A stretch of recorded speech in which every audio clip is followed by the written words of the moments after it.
Bonsoir chers téléspectateurs d'Alafia TV. Vous suivez votre émission politique, le débat de la semaine Alafia Hebdo sur Alafia TV. Vous êtes à la bonne adresse, Canal Plus 235. Nous recevons sur ce plateau Sidi Touré, il est chargé de communication du parti Parena. Merci beaucoup Sidi d'avoir accepté notre invitation. Merci beaucoup. Voilà, nous avons également sur le plateau Madame Maïga Bintou Touré, qui est membre de la coalition des mouvements sédentaires du nord du Mali, Songo Chawara Bato. Merci beaucoup d'avoir accepté notre invitation. Merci, Baba. Alors, nous avons également sur le plateau Ousmane Mohamed Touré. Ousmane Mohamed Touré est analyste politique. Oui.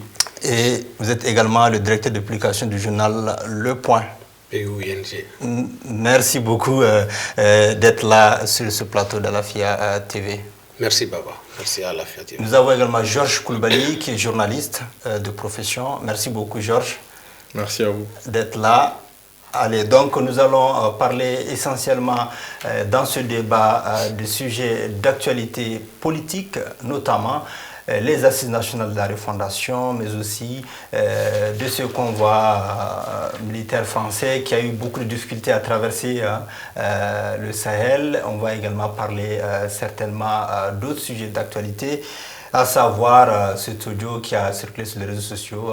On a vu que ça a défrayé un peu la chronique. Les acteurs du mouvement démocratique qui ont été nommément cités dans cet audio-là, on ne sait pas c'est de qui. Pour le moment, ce n'est pas confirmé. Donc, entre autres sujets. Alors, Sidi Touré, on va commencer déjà avec vous sur les assises nationales de la refondation qui ont été reportées une première fois par le panel de hautes personnalités. On a appris que ces assises auront lieu du 11 au 30 décembre de ce même mois-là, du décembre. Vous, déjà, quelle est votre lecture, votre première lecture? Je vous remercie de m'avoir donné la parole. Pour nous, il faut simplement renoncer à ces assises-là. Pour trois raisons. Nous pensons que les assises sont inopportunes, premièrement. Deuxièmement, les assises ne sont pas consensuelles. Et troisièmement, les assises sont budgétivores. Parce qu'il y a plus de détails. Inopportune comment?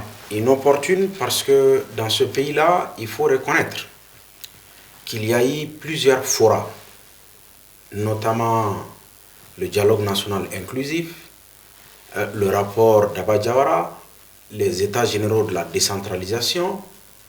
Pas mal de forats ont eu lieu dans ce pays-là et qui ont fait un diagnostic sans complaisance de tous les vrais problèmes du pays. Donc pour nous, il suffit simplement de prendre ces différentes résolutions-là et de les mettre en œuvre pour résoudre les problèmes du pays. Est-ce que la situation n'a pas changé? Le contexte a changé? On peut trouver d'autres moyens justement pour actualiser. C'est le seul moyen qu'ils ont eu. Non, pour nous, les assises déjà divisent aussi. Les assises divisent.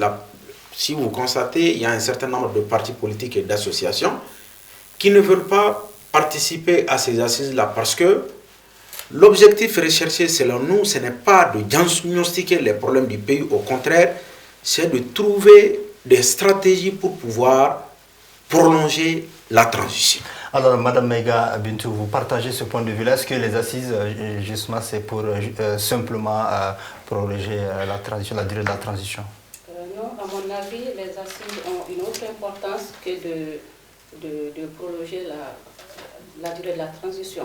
Il vient de citer, il y a eu d'autres forats, il y a eu beaucoup de forats, le dialogue national inclusif. Est-ce qu'il faut encore reprendre? Oui, je dirais oui. Ces recommandations ont besoin d'être actualisées. Et pour le faire, il faut que les Maliens soient ensemble autour de la même table pour actualiser. Tout a été dit, comme il l'a dit.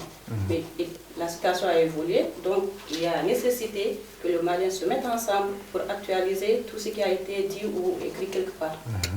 Ok, d'accord. Ousmane Mohamed Touré, vous pensez que ces assises-là, elles sont inopportunes, excusez. Bon, inopportune, il dit inopportune, non consensuelle. Déjà, pour moi, si c'était consensuel, ils allaient accepter les gens qui disent de ne pas faire les assises. de quel consensus il s'agit? Ça, c'est un. De deux, moi, si les assises sont faites sérieusement et que ce n'est pas ce que les autres pensent, c'est ce que j'appelle une lenteur de prolongation de la transition. Si ce n'est pas ça.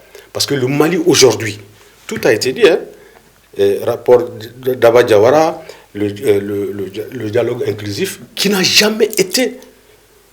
Ça a été dit, ça a été fait, mais l'ex-régime n'a jamais bougé. Il y avait des gens qui avaient défié ce régime, qui n'allaient pas toucher, ils allaient mettre les choses dans les placards et c'est fini. Nous pensons aujourd'hui que si les assises nationales dont on parle, si réellement les autorités qui sont en place sont là pour des assises réelles, moi je pense qu'il faut les faire. Et il faut essayer de les faire cette fois-ci et de les appliquer. Parce qu'il ne s'agit pas toujours de faire des forats et après on les met dans les placards. C'est ce qui a manqué dans ce pays. C'est pour ça que le dialogue national, le contenu était bon, mais rien. Et les gens qui ont échoué dans ces dialogues-là, parce qu'ils ne sont plus au régime, ils viennent nous dire, nous rabâcher dans les oreilles aujourd'hui qu'il ne faut pas faire autre chose. Alors qu'il y avait quelque chose qu'eux, ils devaient exécuter, qu'ils n'avaient pas pu exécuter. Aujourd'hui, la ligne de conduite doit être pour la transition, de faire des véritables assises. De chercher effectivement... Quand vous dites véritables assises, quand vous dites de véritables assises nationales, en quoi consiste cette... les assises ne servent à rien si elles ne sont pas appliquées. Ou l'applicabilité des choses dans ce pays est un grand défaut dans notre pays. Aujourd'hui, si ces gens-là, qui sont au pouvoir aujourd'hui, si ils arriveraient à mettre beaucoup de gens, parce qu'il y a des gens qui ne vont jamais accepter de venir, il faut les dépasser. Il faut les dépasser parce qu'ils ont fait des preuves d'échec dans ce pays. Vous pensez à qui, par exemple? Mais les gens qui refusent les assises aujourd'hui.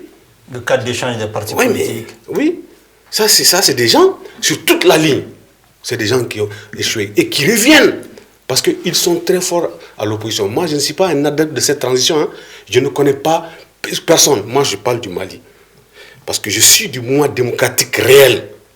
Pas les gens qui sont en train de biaiser la démocratie. On va y revenir. Merci beaucoup, Soumaïla Mohamed. Georges Coulibaly, vous, en tant que journaliste, quelle est votre lecture de la situation de l'organisation des assises nationales de la refondation qui ont été reportées une fois, ensuite, aujourd'hui, on connaît déjà la date? Pour moi, les autorités de la transition ont besoin de ces assises-là. Parce que pour moi, ces autorités ont besoin d'avoir une sorte d'aval ou d'argumentaire qui pourrait les aider à dire, bon, voilà, c'est le peuple malien qui dit une certaine légitimité qui viendrait ou qu'on pourrait présenter comme venant du peuple. Donc je pense qu'il y a ce besoin qui est là. Et d'une autre part, les partis politiques, que ces partis le veuillent ou non, à un certain moment, il faudrait dialoguer ou discuter avec la transition, ne serait-ce qu'au sujet des élections législatives ou de l'élection présidentielle. Donc, pour moi, il y a forcément nécessité de dialoguer, que ce soit à travers les assises nationales ou dans un autre cadre de discussion. Il y a nécessité de s'asseoir et de discuter, de parler de comment cette transition devrait se passer. Il y a certains partis politiques, en fait, Georges, qui disent qu'on a beaucoup parlé, il faut aller maintenant à l'action.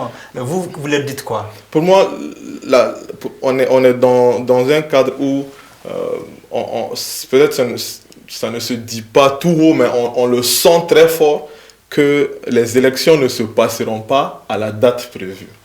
Donc ça, c'est une impression qui monte de plus en plus. Parce qu'ils disent en fait qu'il n'y a pas de travail qui est en train d'être fait pour qu'on puisse croire en la sincérité des autorités. Du coup, vu qu'on est dans cette situation, il faudrait forcément discuter et voir comment on pourrait trouver un terrain d'entente entre les autorités de la transition et les partis politiques.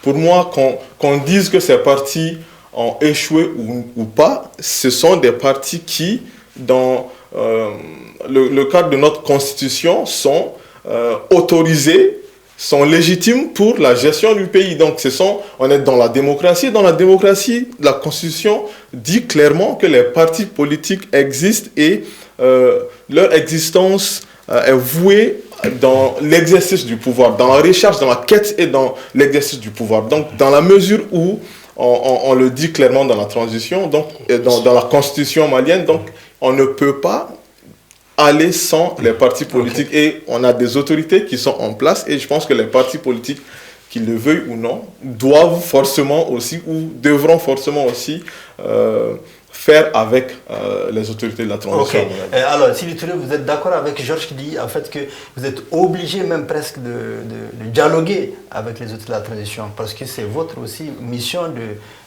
Non, en réalité, nous ne sommes pas contre le dialogue. Qui veut l'apaisement, qui veut la stabilité, qui veut le retour à l'ordre constitutionnel est obligé quand même de dialoguer. Nous ne sommes pas contre le principe du dialogue. Mais simplement, nous ne sommes pas pour les assises. En fait. Les assises, selon nous, ne sont rien d'autre que le programme du M5 qu'on veut imposer au peuple malien comme une... Mais c'est clair, prenez les 10 commandements, c'est-à-dire que du M5. Les assises figurent en bonne place. Et le chef de l'État, lors de sa prestation de serment, n'a pas fait cas des assises nationales de la refondation. Au contraire, il a clairement dit qu'il va travailler pour mettre en œuvre les résolutions du dialogue national inclusif.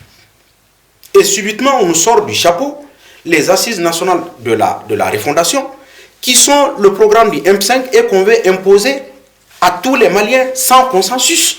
Alors, est-ce que c'est une bonne idée d'organiser ces assises-là?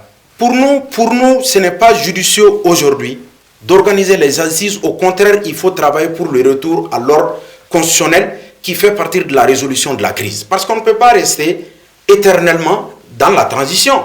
Le Mali, quand même, a besoin d'avoir un État légal, un État légitime, un État de droit, et il faut sortir rapidement de cette transition-là. Pourquoi vouloir coûte que coûte nous imposer des assises? Parce que simplement, on veut profiter de ces assises-là pour pouvoir prolonger la transition. Et le Premier ministre, justement, qui est censé être le maître d'œuvre, justement, de l'organisation de ces assises-là aujourd'hui, est disqualifié, selon nous, pour nous parler de refondation. D'autant plus qu'il est disqualifié parce qu'il est clivant.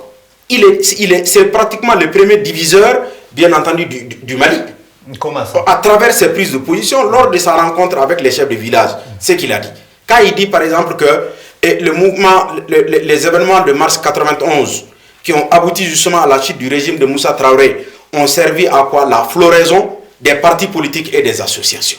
Mais il travaille pour mettre de l'huile sur le feu. La preuve, même ses amis du M5 n'ont pas apprécié justement cette sortie ratée-là.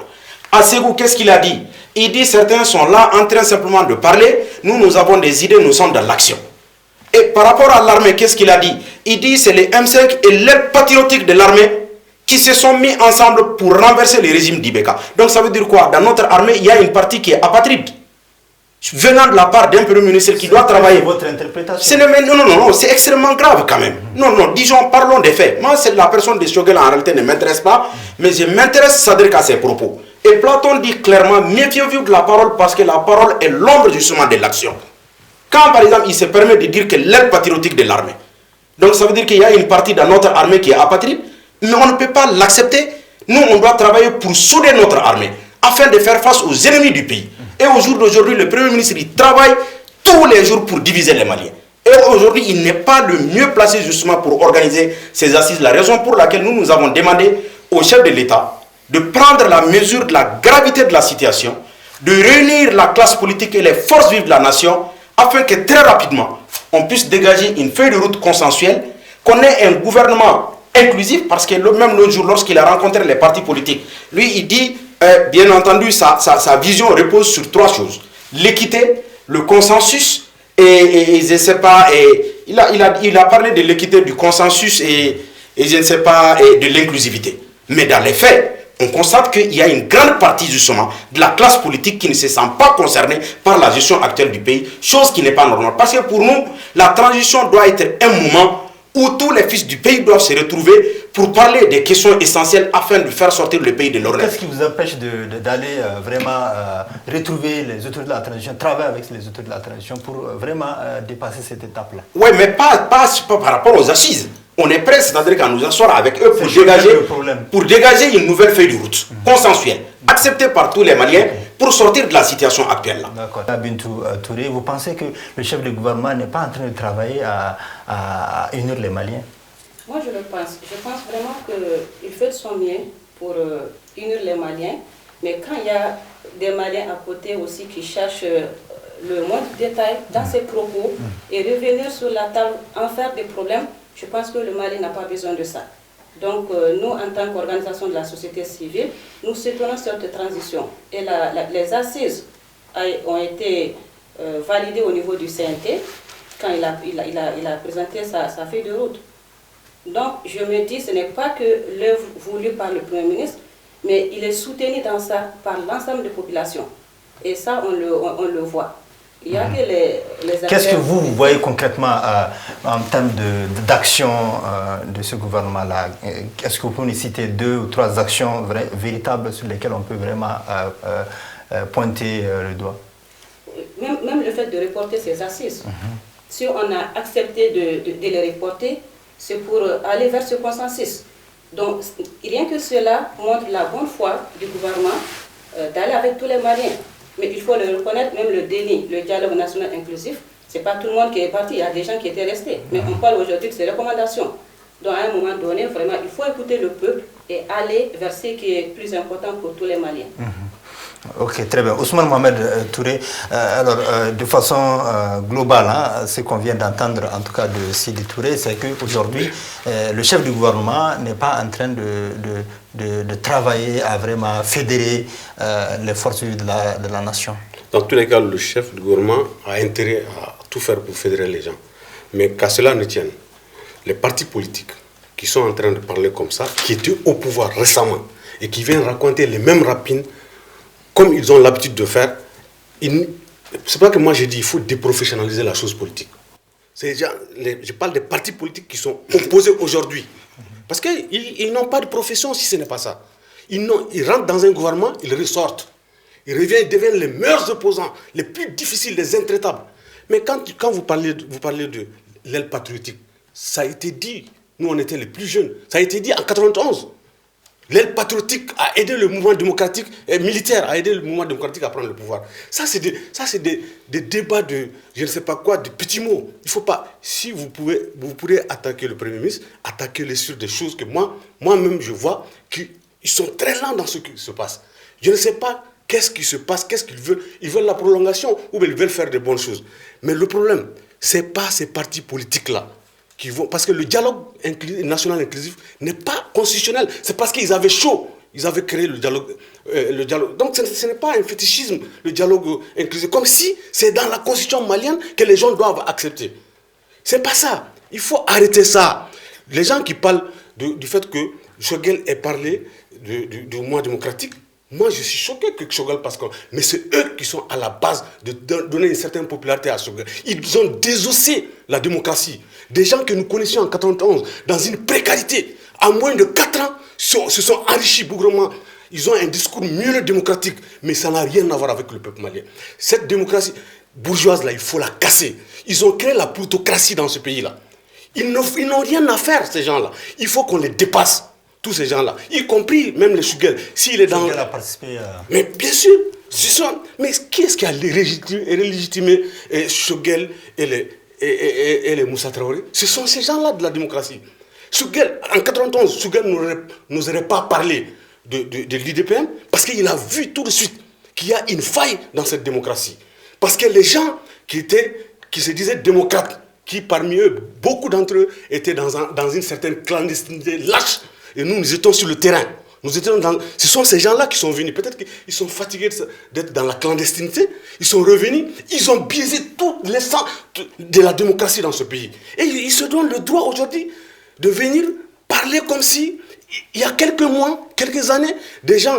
Moi, je me rappelle Tchiblin Dramé qui dit « Nous avons contraint Ibeka au deuxième tour. » Des expressions formidables que nous avions acceptées en ce temps. Dans quelques mois plus tard, ils virent à 90 degrés pour entrer dans le gouvernement. Ils ne sont pas des exemples, ces gens-là. Ces gens qui les ont suivis dans leur comportement, dans leurs déclarations, ils ont tout complètement fouillé. En plus, il faut se dire la vérité. ce sont ces gens-là, vous du parrainat, ils ont complètement débilité la démocratie.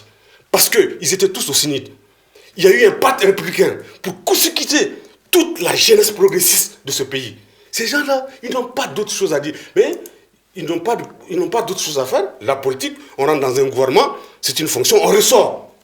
Il faut arrêter ça. Donc leur position, vous n'êtes pas pour cette position? Comment je vais être avec leur position? Ni avec la position de Choguel. Si Choguel est dans une embuscade pour revenir au pouvoir, pour faire des calculs, pour planifier des choses, nous, on ne va pas le suivre. Nous, notre comportement... Vous pensez que c'est encore lent? Non, mais moi je ne... Franchement, excusez-moi l'expression, je m'en fous de la prolongation de la transition. Mais qu'elle se fasse cette fois-ci sur des bases claires pour que le peuple malien participe. Quelles être ces bases-là? Lutter contre la corruption. Faire des élections libres, transparentes, réelles. Pas en biaisant les choses, en se nommant, où le chef de l'État va être favori de quelqu'un d'autre. C'est ça, il faut accepter. La démocratie, là, elle ne se mange pas. La démocratie, elle est concrète. Les bases de la démocratie sont là. Il faut les respecter. Ce sont ces gens-là, ces politiques qui ont vraiment biaisé l'essence de cette démocratie. Et moi, je le dis, notre ligne de conduite est chevillée sur notre corps. Parce qu'aujourd'hui, s'il y a des fissures, ou il y a des gens qui parlent de l'échec, parce que le mouvement démocratique s'est arrêté, s'est estompé quand Alpha Oumar Konaré a pris le pouvoir. Ce n'est plus comptable. Ce sont les agitateurs, les gens qui étaient pas les agitateurs, les gens qui animaient les partis politiques, qui ont collaboré à détruire cette démocratie qu'il faut chercher de voir. Okay. D'accord, Georges. Alors, aujourd'hui, il y a plusieurs partis politiques, il faut le reconnaître, qui refusent d'aller, qui boycottent les assises nationales de fondation.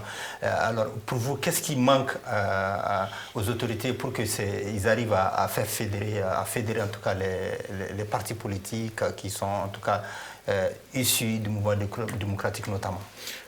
Pour moi, ça c'est une très bonne question déjà parce que ce serait... mais je pense qu'il y a aussi, avant tout, la personne du Premier ministre qui est... La personne et le poste du Premier ministre, pour moi, qui est en jeu.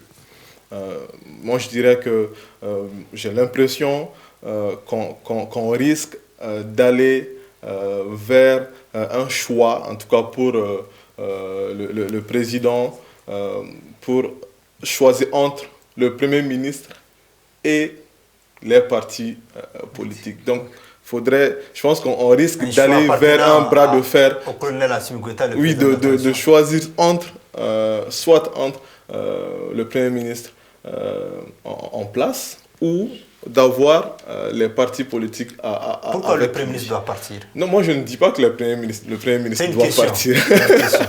Mais on voit que la personne du Premier ministre, il y a une tension autour de la personne du Premier ministre. Et on voit aussi que le Premier ministre aussi joue aussi avec cela. Il ne cherche pas forcément à apaiser cette tension, mais il en joue aussi pour créer une sorte, j'allais dire, de différence comme si il veut lui aussi s'écarter de ce monde politique, se démarquer de ce monde politique pour, ok, voilà les politiques et moi me voici, et on est entre une sorte de battle entre ces deux camps.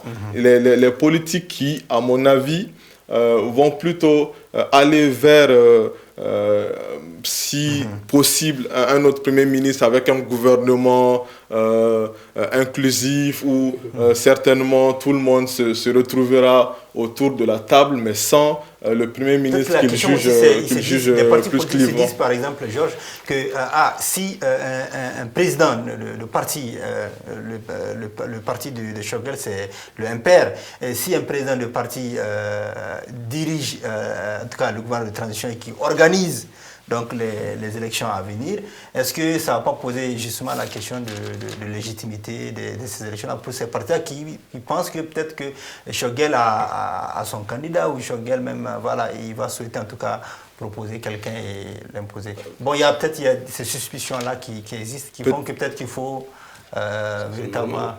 Peut-être, mais on est pour moi, des fois, j'ai l'impression on continue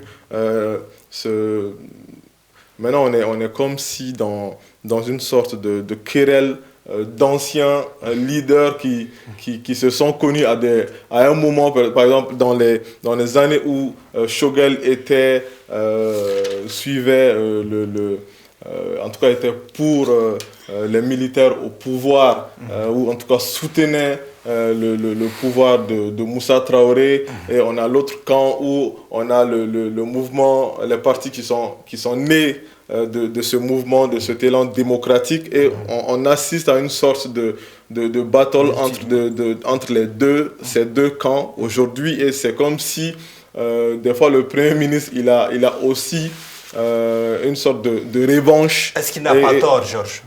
Je ne sais pas s'il a forcément tort ou raison, mais je sais que ce sont des positions qu'il tient qui vont aussi lui permettre d'avoir une sorte d'aura auprès du Malien lambda. Parce qu'il y a un désamour, en tout cas, entre le Malien lambda et la classe politique. Une sorte de méfiance. Une sorte de méfiance. Et du coup, le Premier ministre aussi en joue. Il en joue même avec la communauté internationale, avec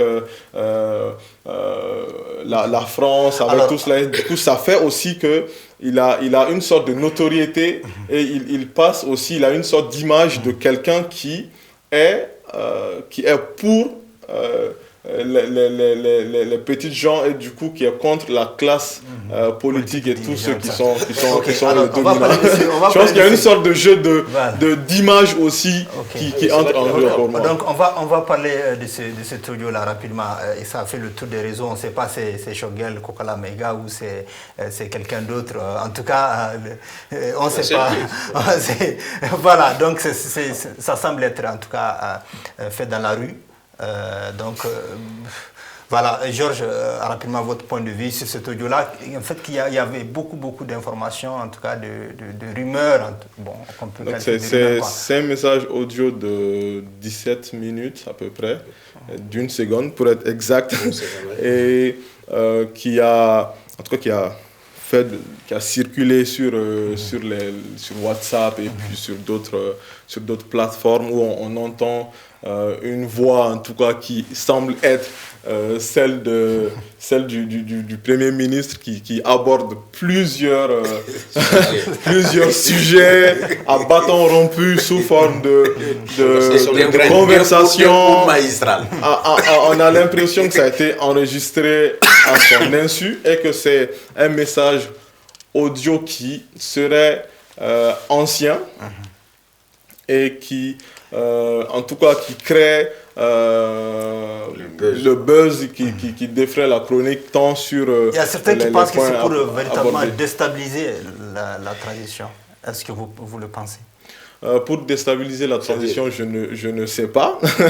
Mais si, je l'ai vu comme ça aussi dans les réseaux sociaux. Il a fait pour déstabiliser la transition. Non, ça a été envoyé. Je veux dire, la personne qui a envoyé... voilà, c'est justement pour ça. À mon niveau, je n'ai pas d'informations sur les personnes qui ont fait. Non, vous, est-ce que vous pensez que ça contribue à déstabiliser la transition? C'est votre point de vue que je demande. Je ne sais pas si ça contribue à déstabiliser la transition, mais ça pourrait contribuer à soit déstabiliser le Premier ministre, ou en tout cas être le point de départ des boules puantes, comme on le dit, contre peut-être contre la personne du Premier ministre, ou contre son poste, mais c'est la politique, donc ça ne me surprend pas personnellement, parce que je pense que dans l'arène politique, on a l'habitude des boules puantes, on a l'habitude Alors, Sidi Touré, on va parler de cet audio-là aussi. Rapidement. Très rapidement, avant de... Mon frère Touré, apparemment, est très énervé. Non, je pense pas comme ça. Et il veut faire apparemment le procès du mouvement démocratique. Bon, moi, je pense que si vous n'êtes pas satisfait de la situation actuelle du pays, mais vous avez le loisir de mettre la main dans le cambouis. Ce n'est pas interdit. Parce que j'ai comme l'impression que vous voulez renverser carrément la table, apporter une révolution sur la scène politique. Ce n'est pas grave en soi, hein, mais ce qui est sûr et certain au jour d'aujourd'hui, je pense qu'on est en train de nous détourner de l'essentiel, quoi. Pour moi, l'essentiel, ce n'est pas le procès du mouvement démocratique. Aujourd'hui, nous sommes sur le point de perdre notre pays. Et le Premier ministre ne semble pas donner l'impression de quelqu'un qui a pris conscience de la gravité de la situation. Il va à des sujets, pour moi, qui sont des sujets mineurs. Et aujourd'hui, c'est comme si, en réalité, il veut prendre sa revanche sur les responsables du mouvement démocratique. Or, le Mali, aujourd'hui, n'a pas besoin de ça. Nous devrons travailler pour quand même recouvrer l'intégrité du territoire national. Nous devrons travailler pour apporter de la sécurité à nos concitoyens qui souffrent énormément. Nous devrons travailler pour réduire considérablement la cherté de la vie. Donc, voilà, pour obligé de prolonger la transition. Oui, ça y est, c'est de la diversion. En réalité, on est dans la diversion, pour moi. On est vraiment dans la diversion. Les Maliens aujourd'hui, ils n'ont pas besoin de, je ne sais pas, l'histoire entre Moussa Traoré et les responsables du mouvement démocratique. Ce n'est pas ça. Ce n'est pas ça aujourd'hui la préoccupation des Maliens. Donc pour moi, ce n'est que de la diversion. C'est pour nous détourner des vrais sujets. C'est vous qui avez parlé de ça, là. Qui? C'est vous qui avez dit que... non, j'ai dit le Premier ministre lui-même. Il le fait... pas parler pour défendre le Premier ministre. Non, il le fait pour divertir en réalité. En plus, vous êtes en train c'est lui-même qui le fait. Comme le mouvement démocratique. Le mouvement démocratique c'est estompé quand Alpha Oumar Konaré a pris le pouvoir. Moi, je suis du mouvement démocratique. Non, parce qu'il ne faut pas créer cette confusion. Non, on n'est pas là en train de dire... Pour moi aujourd'hui, et on n'est pas là pour faire le procès du mouvement démocratique. Personne ne fait le procès. Moi, je ne suis pas en train de faire le procès. Voilà, on n'est pas là pour faire commenter parce que ce que vous avez dit. Non, parce qu'il faut arrêter. Non, on crée ce confusionnisme de dire que moi j'ai dit, je suis du mouvement démocratique. Oui, mais je ne discute pas. Mais j'ai dit on crée. Le mouvement démocratique n'a pas pris le pouvoir. Le Premier ministre aujourd'hui, il y a eu des élections. Il crée ce débat-là. Le mouvement démocratique. C'est fait exprès. Il crée, c'est-à-dire que souvent des sujets inutiles. Moi, il ne peut pas m'avoir. Au lieu de s'attaquer aux questions de fond. Pour moi, les questions de fond d'abord, c'est quoi d'abord? C'est quoi? Sécuriser le territoire. On doit ce que vous n'avez pas pu faire. Attendez, ce que vous n'avez pas pu faire. Attendez. On va parler justement maintenant, de ça. Vous avez parlé par exemple, Cédric du parrainage. Parce qu'il faut qu'il y ait des relances, parce qu'il est en train de dire des contre-vérités graves. Attends, en me disant que moi j'ai fait le procès. Attendez. Comme c'est le fond, l'insécurité, rapidement. Nous sommes un parti républicain. On est foncièrement des démocrates. La preuve, pour faire partie... Ça n'a rien servi. Attendez, Alors, monsieur Touré, s'il vous plaît. Ouais, d'accord. Pour faire partir le régime d'Ibeka, nous avons pris notre bâton, les pèlerins, à l'époque, et on a démarché pratiquement tous les responsables politiques afin qu'on soutienne la candidature de M. Soumaïla Cissé, paix à son âme. Et à l'époque, les parrainats a joué sa partition. Moi, j'ai fait 3 mois. J'ai même dit que 3 mois de bénévolat. Pour ton information, 3 mois de bénévolat parce que j'avais pensé qu'à l'époque, à l'époque, j'avais pensé que, sincèrement, le feu Soumaïla Cissé était l'homme le mieux placé pour redresser le Mali, raison pour laquelle on s'est engagé derrière lui. Et on voulait éviter à notre pays un coup d'État. Alors, Sidi, oui. Comme il y a d'autres intervenants rapidement... non, j'interviens. Oui, j'arrive tout de suite. Je dois partir. Il y a un truc rapidement sur le convoi militaire français qui a difficilement pu traverser le Sahel. Sur cette question sécuritaire, en tout cas au Sahel, notamment au Mali, vous déjà... quelle a été votre impression? Parce que vous avez de Kaya à Terra, ça a drainé des morts. Oui. Pour moi, je pense que le convoi, quand il quittait, convoi français, quand il quittait la Côte d'Ivoire, ne s'attendait pas à un parcours si difficile. Et on est aujourd'hui, on est dans un tournant en fait, s'agissant de la présence militaire française en Afrique et précisément au Sahel. On atteint aujourd'hui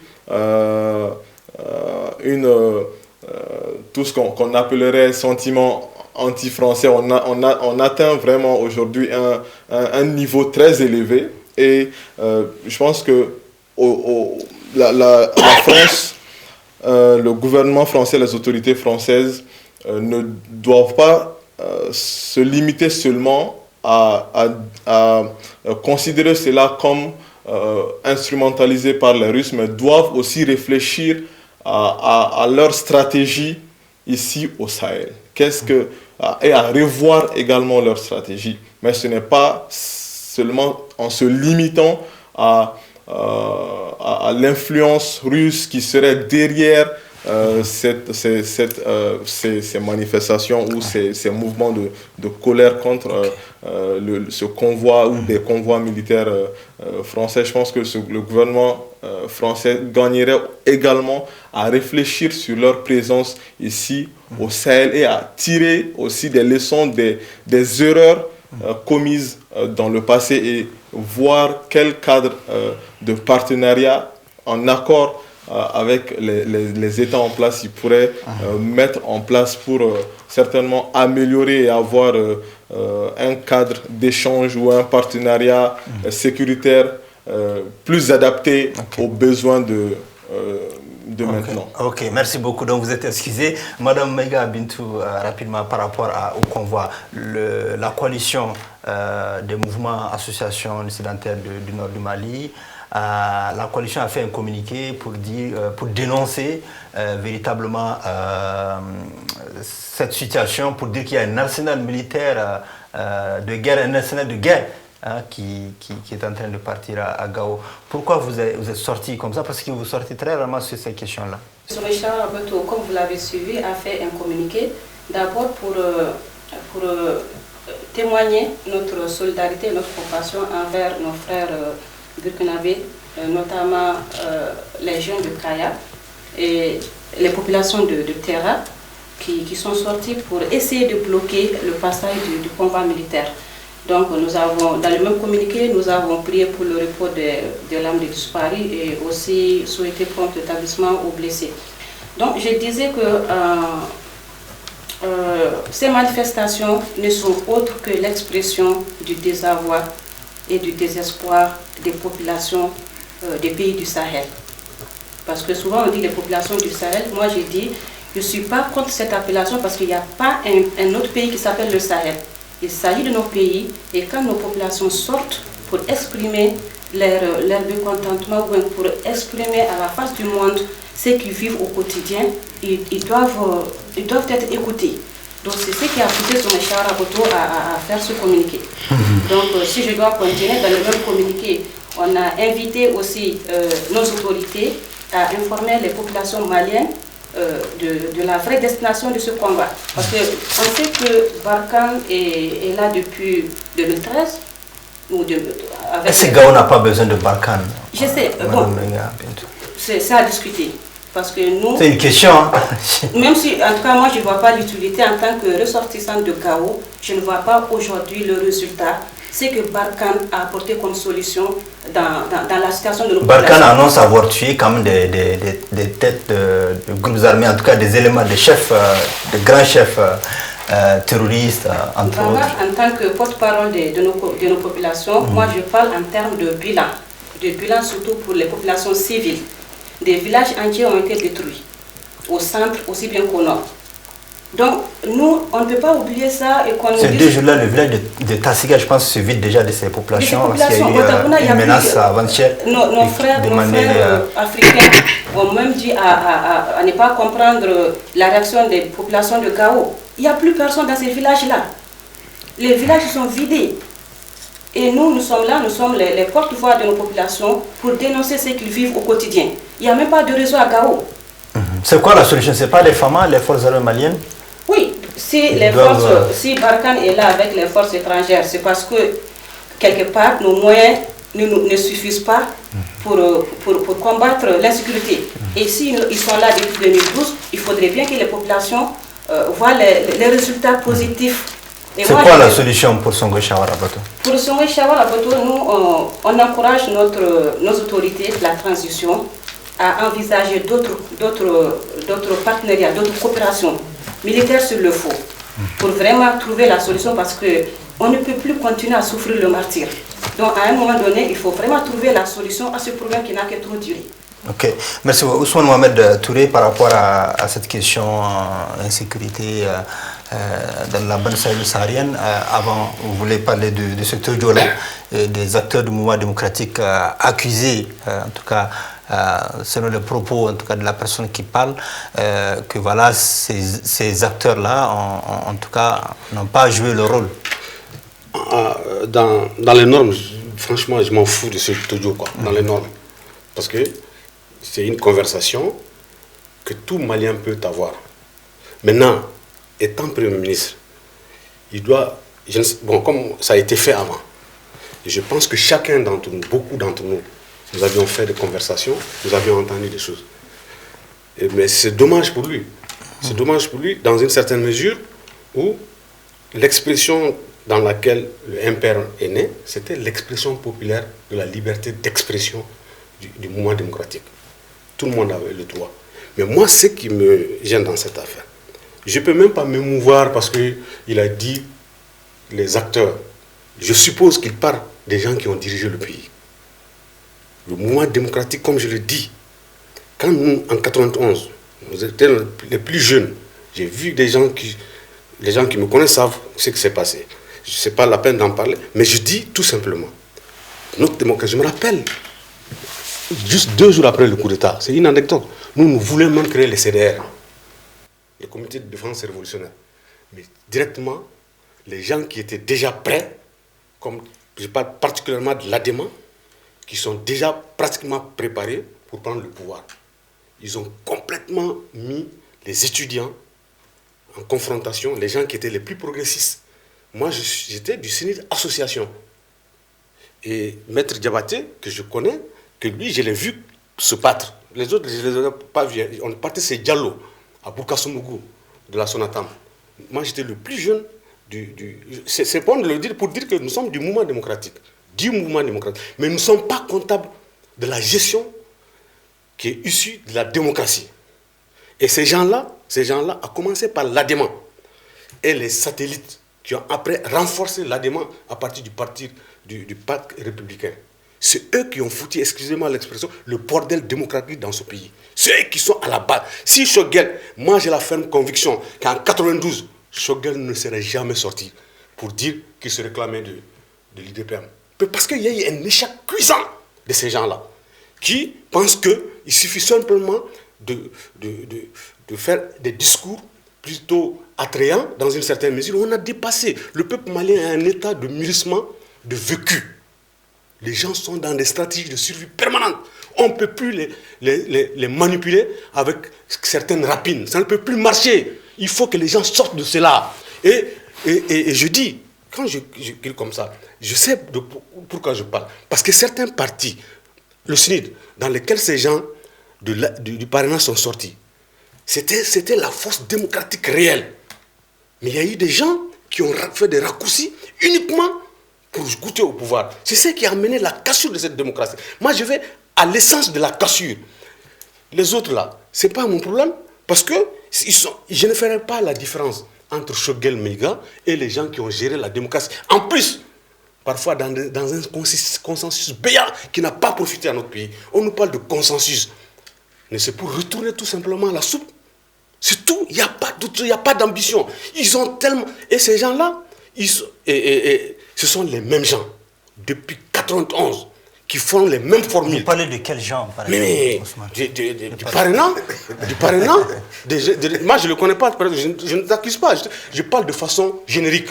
Je ne parle pas de quelqu'un spécifiquement. Mais le parrainant en pleine gestion du pouvoir, a quitté le CNID.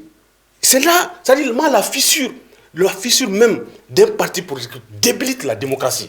Pour aller du parrainage et sortir Bara encore, toujours à la recherche effrénée du pouvoir. Et aussi, on a créé des conditions pour abattre le niveau des élèves étudiants du Mali, dont nous sommes issus. Ils ont planifié. C'est le parrainage qui a fait tout ça. Non, je n'ai pas dit le parrainage. Le parrainage fait partie. De ceux-là qui ont détruit l'école. Mais vous savez, vous avez fait la gestion du pouvoir là. Ce n'est pas que le parrainage soit le seul. La gestion du pouvoir, le parrainage y était. Si je me rappelle, les Yoro Diakité, ils étaient tous dans le gouvernement. Donc la gestion... Vous conviendrez avec moi qu'on est dans les procès maintenant du mouvement. Mais vous parlez... Dans les procès du mouvement démocratique. Mais monsieur, vous êtes en train de dire que Choguel a parlé mal du mouvement démocratique. J'ai dit que Choguel a tout à fait raison. Si aujourd'hui Choguel parle, parce que si Choguel a été légitimé et avoir l'écran aujourd'hui de parler du mouvement démocratique, parce que vous avez désossé le mouvement démocratique. Oui, mais les M5 dans son combat là... Ils ont raison aussi de... Ah oui, mais les M5 dans son combat là, c'est-à-dire qu'elle n'était pas là pour parler du mouvement démocratique. Hein. Les M5 avaient des revendications très très claires. Mais bien sûr, c'est ce qu'ils sont en train de faire. Mais moi, ça ne me frustre pas ça. Et aujourd'hui, il est au pouvoir. Mais ça ne me frustre pas. Il doit travailler. Les assises là, il doit faire des revendications du M5. Voilà. Moi, ça me gêne pas. Il doit résoudre les vrais problèmes des Maliens au lieu de nous parler. Mais les vrais problèmes, vous l'avez dirigé. Mais c'est lui Qu'est-ce que vous avez fait? Il a dit qu'il est capable de tout résoudre. Il a la solution à tous les problèmes. Taisez-vous, vous devrez vous taire. On ne va jamais se taire dans ce pays-là. Pour quelle raison? Parce que vous êtes à la base de tout. Pour quelle raison on va se taire? Non, parce qu'il faut arrêter. Vous ne pouvez plus baratiner les gens. Pendant combien d'années il a été avec les mêmes Ibeka ici? Il faut arrêter. Pendant combien d'années il a été avec Adé? C'est son problème. Moi, je ne fais pas la différence entre vous et Choguel. Il n'y a aucune différence pour moi. Voilà. Maintenant, si vous voulez des changements là, vous créez votre organisation. Mais nous, on le fait. Ne vous pressez pas. Dans cette décomposition, il y aura une nouvelle décomposition. Et vous apportez Sadrick. Non, nous, on va le faire. C'est pas à vous de nous dire. Empêcher aux gens là, Sadrick, de parler. Là, vous voulez nous mettre dans un état policier, ça ne marchera pas. On a connu ce terme, ça ne marche pas. Les gens vont s'exprimer. Parce que moi, je me suis Parce qu'on n'est pas d'accord avec vous, on doit se taire. Non, je dis. Ah, à quel titre? Vous devrez vous arrogez quel droit? Parce que au nom de quel droit? Vous avez échoué sur toute la ligne. Au nom de quel droit tu vas empêcher aux gens de s'exprimer? Parce que vous n'avez pas reçu dans ce pays. Et vous voulez venir pour faire la soupe. Mais créez votre organisation et apportez des changements. On l'a créé. Mais c'est pas ton problème. On va voir l'action. C'est vous qui êtes là-dedans. C'est vous qui êtes là-dedans. C'est vous qui êtes là-dedans. Ouais, mais c'est vous qui êtes là-dedans. Ces gens-là, ils pensent qu'ils parlent plus haut, ça peut. C'est le même truc. Vous changez d'habit, mais le corps reste le même. Non, c'est ça. Ça n'est pas empêcher aux gens de s'exprimer. Mais donc je dis vous particulièrement. S'il y a une honte, s'il y a une vergogne, vous ne devrez pas perdre dans ce pays.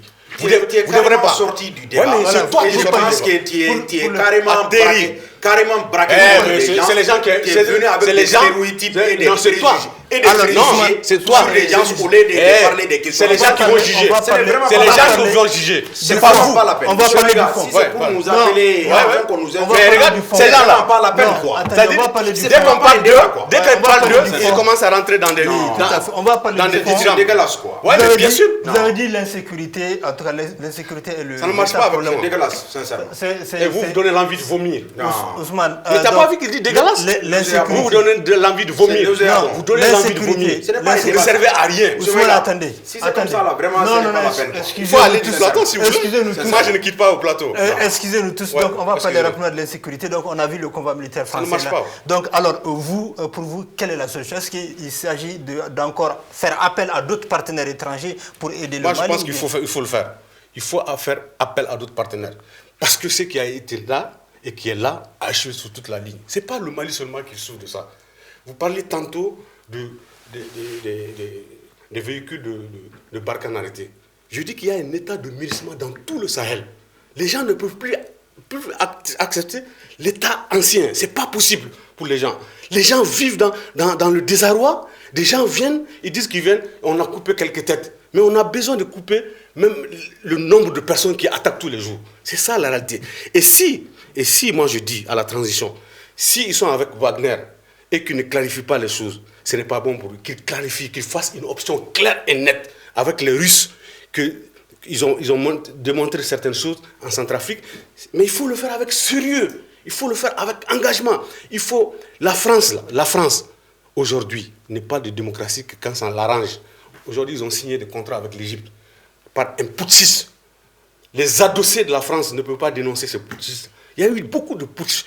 Ça dépend du... C'est-à-dire, moi, ce qui m'étonne, les principes saisonniers, là, c'est ce qui m'offusque. Aujourd'hui, le Mali a besoin, parce que l'ancien État ne peut plus le faire.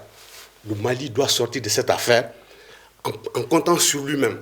Mais Choguel, dans un état normal... Tout en faisant appel à Wagner, quoi. Dans un état normal, moi, je serais très content que ce soit un homme du mouvement démocratique qui ait prononcé le discours que Choguel a prononcé. Il profite aujourd'hui, c'est de bon droit, de dire ce que le peuple malien sent. Les gens parlent dans les coulisses, mais quand ils sont dans l'officialisme, ils ne peuvent jamais aborder les choses.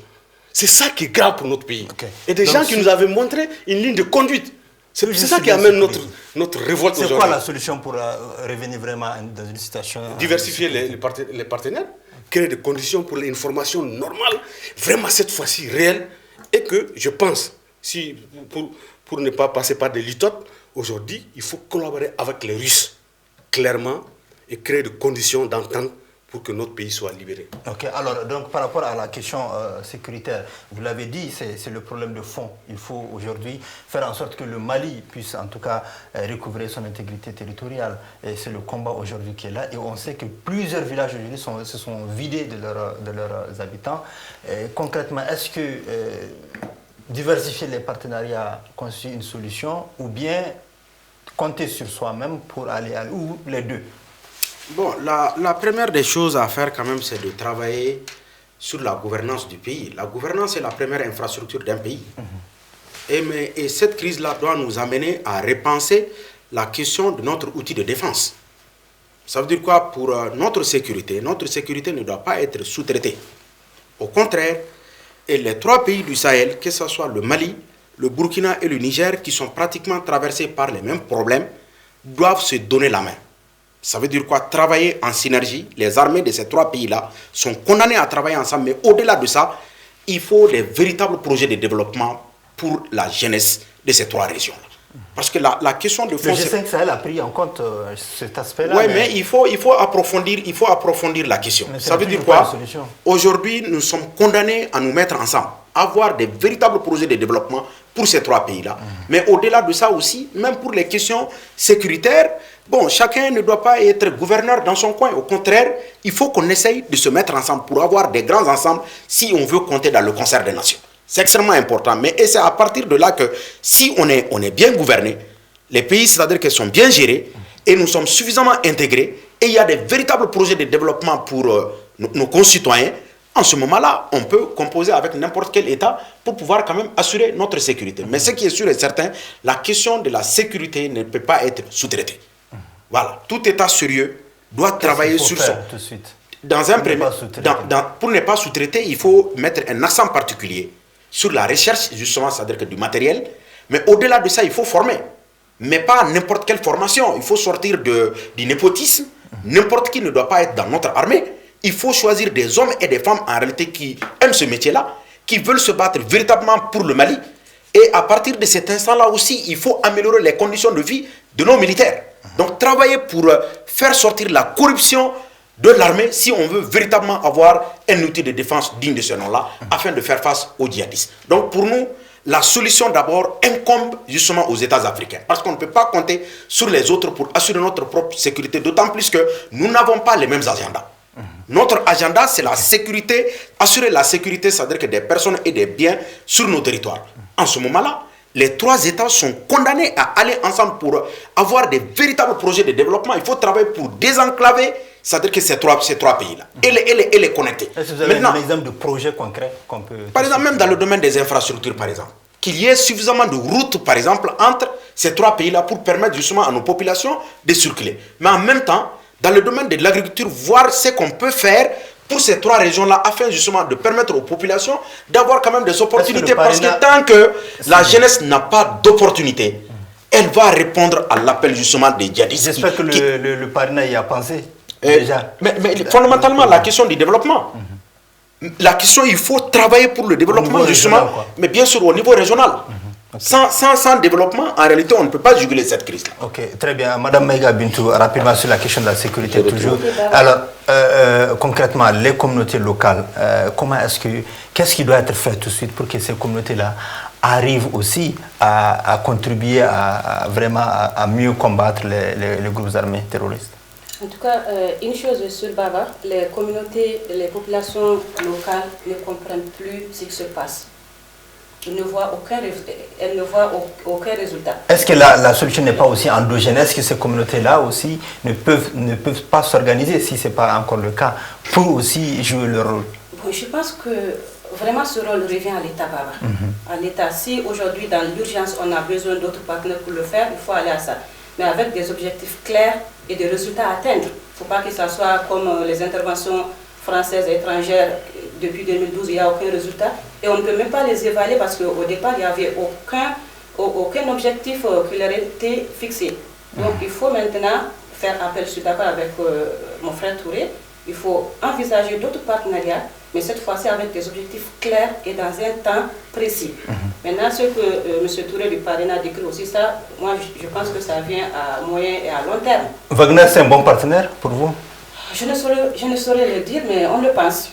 Pour combien de temps, par exemple? 2 ans? Ça va s'apprécier par les spécialistes du domaine. Ok, très bien. Alors nous venons donc d'apprendre que le 4e vice-président du Conseil national de transition a été condamné donc à 6 mois de prison avec sursis et 500 000 francs CFA d'amende pour trouble à l'ordre public. Donc c'est très clair. Ousmane Mohamed Touré, votre réaction? Par rapport à la condamnation? Par rapport à la condamnation, est-ce que c'est moi, toutes les formes, contrairement à ce qu'il dit, toutes les formes d'expression sont acceptées pour moi. Il faut les combattre par d'autres expressions. On peut dire à quelqu'un, taisez-vous, c'est une façon de s'exprimer pour dire, il faut débattre. Sinon, ce n'est pas dans l'essence de faire taire quelqu'un. Ce n'est pas ça mes propos. D'ailleurs, je ne me justifie pas. Le 4e vice-président, je ne sais pas. Il y a 2 choses. Il y a une dichotomie dans ce qu'il fait. Il soutient le président de la transition. Il tire à boulet rouge sur le Premier ministre. Il y a cette dichotomie que je n'arrive pas à appréhender. Et ça, bon, franchement, je m'en fous de son sort. Mais parce qu'il y a quelque chose qui ne va pas. Soit les autorités militaires ne jouent pas réellement le rôle par rapport au Premier ministre, ou il y a des contentions historiques entre eux qui sont en train de régler. Ça ne doit pas exister dans notre vie de développement démocratique de notre pays. C'est des problèmes de personnes. Le Premier ministre a fait ça. Moi, je ne rentre pas dans ça particulièrement. Okay. Mais si dans un cadre global, on peut en parler. Mais franchement, le pays a besoin d'autre chose aujourd'hui. Aujourd'hui, on a des problèmes réels qu'il faut atterrir, discuter, engager. Et les assises nationales qui sont en train d'être faites, si elles sont faites sans calcul, sans planification, comme disent d'autres, moi, je pense qu'aujourd'hui, les gens doivent se parler. Doivent se parler, mais pas les mêmes façons de parler, de faire les choses, de remettre, mais que les gens prennent des engagements même sur la Bible, sur le Coran, qu'ils vont faire ce qu'ils ont dit. Parce que ce pays a besoin d'exemples. Depuis un certain temps, on est en train de créer un confusionnisme des gens qui ne sont, excusez-moi l'expression, qui ne sont issus d'aucun militantisme, se permettent de parler, de faire des choses, mais il faut les contredire. Il faut les contredire. Kaoudine va jusqu'à parler, à dire que c'est lui qui a fait l'histoire de ce pays. Mais c'est la vérité. Et les gens sont là. Même les gens du mouvement démocratique sont là. Personne ne dit, quand tu parles du mouvement, en 80, moi j'étais là. Mais quand il me dit qu'il était là, mais c'est tout ça là. C'est-à-dire, il y a un problème réel. Okay. À partir de quelques marches, des gens s'arrogent le fait d'être historique dans le combat. Mais et toute la population qui sortait. Si sans cette population, il faut que les gens arrêtent de penser tout simplement, comme Kaboudjine l'a fait, il est en train de chambouler tout. Il a insulté tout le monde. Tout le monde. Et personne ne dit, moi j'ai écrit. J'ai dit que Kaboudjine a une montre, mais il ne sait pas lire l'heure. Et j'ai expliqué que aujourd'hui, si on le laisse, aujourd'hui, les gens qui sont dans l'opposition, dans une certaine mesure, vont s'exprimer pour dire que c'est pas bon, mais ils avaient oublié ce qu'ils faisaient contre eux. C'est quelqu'un qui est dans un bouillon idéologique fuisant qu'il faut arrêter. Et moi, je dis tout simplement, je n'ai pas trop à faire de commentaires sur ça. Quoi. Ok, merci beaucoup. Sidi Touré, donc cette condamnation, vous en dites quoi? La liberté d'expression serait remise en cause, selon certains observateurs. Vous dites quoi? Bon, nous, à l'époque, nous avons fait un communiqué. Vous savez pertinemment que Kaoudjim n'est pas un de nos partisans. Au contraire, pratiquement à tout moment, quand il sort, il tape sur nous. Mais notre condamnation est une condamnation de principe. Nous pensons que nous sommes dans un état de droit et chacun, justement, en fonction de la loi de la République, doit dire ce qu'il pense en restant justement dans le cadre de la légalité. Mais si la justice s'est prononcée sur cette affaire-là, Kaoudjim a été jugé et condamné, mais bon, bien entendu, on reste derrière la justice de notre pays. Voilà. Donc pour nous, voilà, la condamnation de principe quand même doit être démise, mais l'affaire a été jugée et Kaoudjim a été condamné.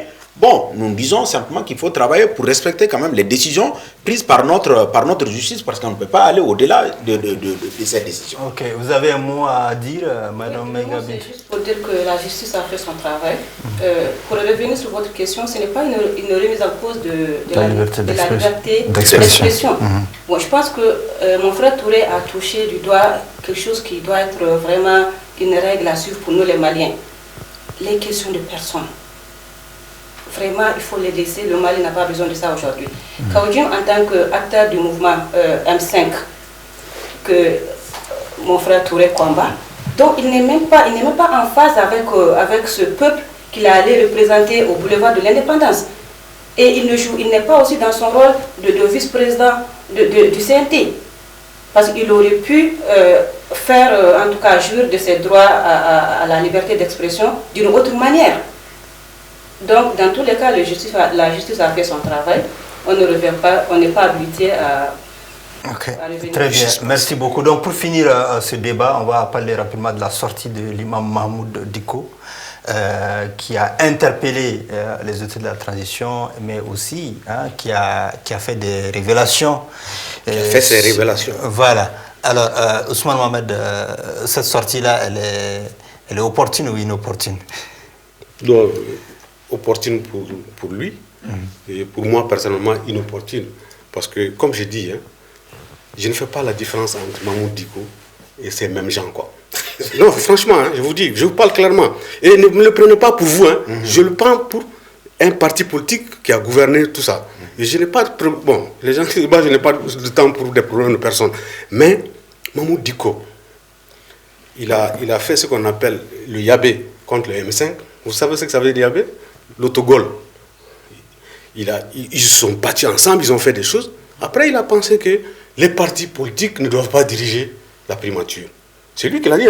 Il a été démarché des gens qui ont été des ministres. Un ministre, c'est quand même dans une action politique. Il a été voir en premier Abdoulaye Idrissa Mega. Oui, mais Abdoulaye Idrissa Mega a ses raisons. Ça ne fera pas de lui comment on appelle ça, un héros. S'il refuse, il trouve que c'est pas de problème de principe. C'est ça. Dans tous les cas, il a choisi quelqu'un. Et la personne aurait échoué selon les gens de la junte. Parce qu'il y a eu des compromissions avec d'autres partenaires. Donc, pour moi, Mahmoud ne parle pas du Mali. Il parle de ce qu'il doit avoir, des 10 millions qu'on lui a donnés. Franchement, il faut que cette façon de faire la politique, ou de l'expression politique, qu'on sorte là-dedans, qu'on voie le Mali. Le Mali doit être à l'épicentre des choses. Mahmoud Dicko sort pour dire que, pour nous parler des 10 millions que l'autre là. Mais pourquoi on va lui donner 10 millions? Pourquoi? Parce qu'il est du M5. Moi, je suis parti dans toutes les marches du M5. Dans tous les Maliens doivent avoir 10 millions. Il faut arrêter ces choses-là. Il faut sortir de ces choses-là. Franchement, moi, je pense que cette sortie a été ratée. Il aurait pu se taire. Ok, Sidi Touré, Mahmoud Dicko aurait pu se taire. Bon, aurait dû se taire. Mahmoud Dicko ne peut pas se taire, d'autant plus qu'il a joué un rôle quand même extrêmement important dans le renversement du régime d'Ibeka. Et aujourd'hui, s'il a le sentiment que les choses ne vont pas dans le bon sens, et il est de son droit de sortir et de dire ce qu'il pense quand même par rapport à l'évolution de la transition. Parce qu'à un moment donné, on a fait des promesses aux Maliens, on a fait sortir des gens, on a bâti le pavé, le régime a été renversé, et le Mali aujourd'hui se trouve dans l'impasse. Donc il est obligé de sortir et de dire ce qu'il pense quand même par rapport à l'évolution du pays. Parce qu'il ne peut pas ne pas sortir. Parce que c'est quand même un acteur majeur du renversement du régime d'Ibeka. Donc s'il constate que aujourd'hui la transition ne va pas dans le bon sens, il est de son ressort de sortir et de dire aux Maliens, bon voilà ce que moi, imam, je pense de l'évolution du pays. Pour moi, ce n'est pas grave en soi. C'est aux autorités de tirer les enseignements justement de ces prises de position et de réorienter la transition pour qu'on puisse sortir rapidement de cette situation-là et de revenir à un ordre constitutionnel normal. Lorsqu'il dit par exemple qu'il a démarché, il a en tout cas rencontré Abdoulaye Idrissa Mega ou Mokhtar Wane, est-ce que ce n'est pas dangereux? Mais ça ne date pas d'aujourd'hui. Son implication dans le jeu politique, là, les gens font comme si c'est aujourd'hui que ça a commencé. Là. Non, ça n'a pas commencé aujourd'hui. Là. quand même, les religieux, qu'on le veuille ou pas, aujourd'hui font partie de la scène politique. Et ce sont les hommes politiques souvent qui vont les voir, qui s'appuient sur eux pour prendre le pouvoir, et une fois que le pouvoir pris, et on veut les larguer, donc ils ne sont pas d'accord avec cette situation-là. Donc pour nous, politiques, on doit s'assumer, quoi. Okay. On doit savoir réellement ce qu'on veut. Okay. Voilà. Madame Mega, dernier mot sur la sortie de l'imam Dicko, une sortie ratée. Imam Dicko, je le respecte beaucoup. Je fais partie des milliers de femmes qui lui doivent ce respect. Mais moi, personnellement, je n'ai pas apprécié sa sortie. Vraiment, c'est inopportun. Je n'ai pas vu le sens ou le contenu qui peut me permettre de juger ou d'apprécier cette sortie. Maintenant, je reviens un peu sur les propos de M. Touré du Parlement. Je trouve vraiment de l'incohérence dans ses propos. Tout à l'heure, il disait que maintenant, la transition va sur la base des points, les commandements de... Les 10 commandements. Non, j'ai dit les ANR. J'ai dit les assises nationales font partie du programme du M5. Oui, okay. Les commandements. C'est une façon de dire que la transition travaille avec les 10 commandements du M5. Ah, j'ai pas dit les 10 commandements. Le M5. J'ai dit J'ai dit les assises font partie justement du programme du M5. Et quand vous lisez les 10 commandements, les assises, c'est-à-dire qu'ils figurent en bonne place. C'est ce que j'ai dit. Oui. Ok, en tout cas, c'est un point important sur lequel la transition est en train de travailler. Maintenant, Imam Mahamoud Dicko, qui a soutenu le M5 ou bien qui était avec le M5, il doit au moins apprécier cela. Aussi... Donc l'incohérence, ce n'est pas à mon niveau, en réalité vous ne voulez pas... Non, l'incohérence c'est à votre niveau, parce que vous êtes en train d'aujourd'hui, vous qui tirez à boulet rouge sur Mahamoud Dicko, vous êtes de son côté.